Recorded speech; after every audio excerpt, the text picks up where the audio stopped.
पिछले सेशन में हमने देखा प्राइमरी की को आप किस प्रकार से एक टेबल के साथ जोड़ सकते हैं। हमने ये भी देखा कि किस प्रकार मल्टीपल जन जागृति साक्षरता अभियान में आपका स्वागत है। को इम्प्लीमेंट कर सकते हैं किसी पर्टिकुलर टेबल के लिए।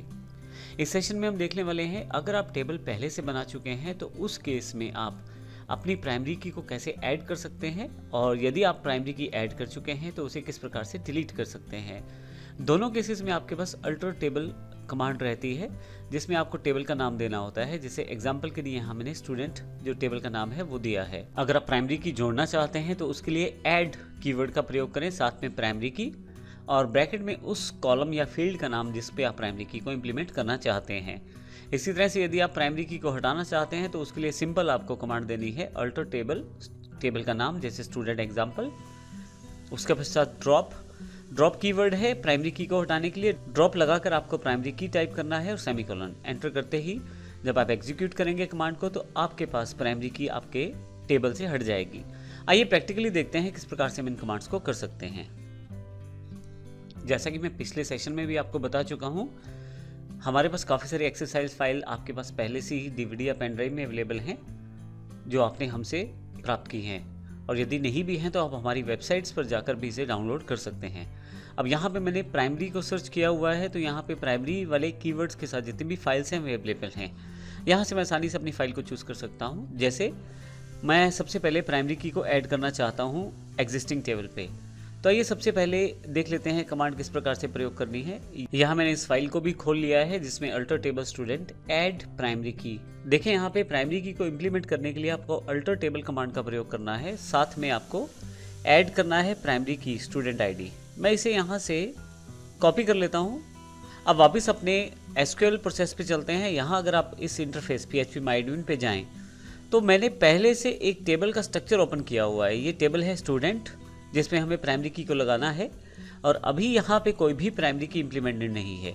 अगर आप ध्यान दें तो यहाँ पे की का निशान नहीं है जो पिछले सेगमेंट में पिछले सेशंस में अवेलेबल था।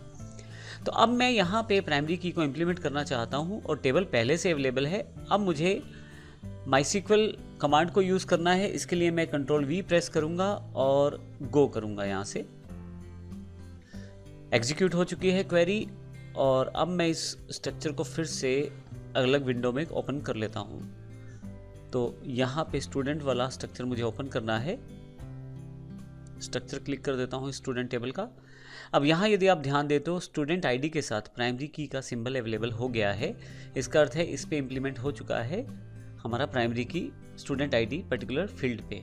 अब इस तरह से ये तो मैंने इम्प्लीमेंट किया है प्राइमरी की को। मान लीजिए हटाना है तो हटाने वाले केस में क्या करना पड़ेगा। हटाने वाले केस में मैं स्टूडेंट डेटा को प्रयोग करना चाहता हूँ जिसमें पहले से डेटा अवेलेबल है। यहाँ मैंने रिमूव प्राइमरी की ऑन एग्जिस्टिंग टेबल का जो कमांड है वो ओपन कर लिया है। इसके लिए मैंने रिमूव प्राइमरी की ऑन एग्जिस्टिंग टेबल फाइल को ओपन किया है। यहाँ से मैं एक कमांड सेलेक्ट कर लेता हूँ और फिर से वापस अपने MySQL पे आ जाता हूँ। अब यहाँ ध्यान दें तो हमारे पास स्टूडेंट आईडी और स्टूडेंट रजिस्ट्रेशन नंबर दोनों पे प्राइमरी की को इम्प्लीमेंट किया गया है। अब यहाँ से मैं अपनी एसक्यूएल पे आता हूँ और यहाँ पे मैं Ctrl+V कर देता हूँ अपनी कमांड को, और ध्यान रखिएगा ये जो टेबल है स्टूडेंट डेटा है, इसमें से मैं डिलीट करना चाहता हूँ। तो स्टूडेंट डेटा यहाँ से सिलेक्ट कर लेता हूँ और गो कर देता हूँ इस कमांड को। मेरे से कन्फर्मेशन किया जाएगा कि क्या मैं इस प्राइमरी की को डिलीट करना चाहता हूँ। मैं ओके कर देता हूँ। फाइनली ये क्वेरी एग्जीक्यूट हो गई है। अब अगर फिर से मैं इस टेबल का स्ट्रक्चर देखूं, वापस आते हैं, आप देखेंगे प्राइमरी की का जो सिंबल है या जो निशान है की वाला वो हट गया है। तो इस तरह से पहले से बने हुए एग्जिस्टिंग टेबल्स पे आप प्राइमरी की को ऐड भी कर सकते हैं और रिमूव भी कर सकते हैं।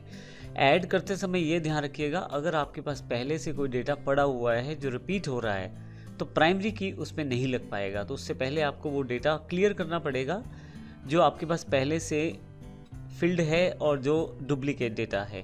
तो ऐसे डेटा को हटा के फिर आप प्राइमरी की का प्रयोग कर पाएंगे, अन्यथा आप प्राइमरी की का प्रयोग नहीं कर पाएंगे, इम्प्लीमेंट नहीं कर पाएंगे। तो सबसे पहले आप ये ध्यान रखिए कि आपके पास यूनिक हो रिकॉर्ड अगर आप पहले से बने हुए किसी टेबल पे प्राइमरी की इम्प्लीमेंट करना चाहते हैं। अब यहाँ तक हमने जो जानकारी ली थी वो हमने प्राइमरी की के बारे में ली थी। अगले सेशन से हम फॉरेन की को प्रयोग करने वाले हैं। देखेंगे फॉरेन की का बेनिफिट क्या है, किस तरह से उसे इम्प्लीमेंट किया जा सकता है, किस तरह से उसे प्रयोग किया जा सकता है। धन्यवाद।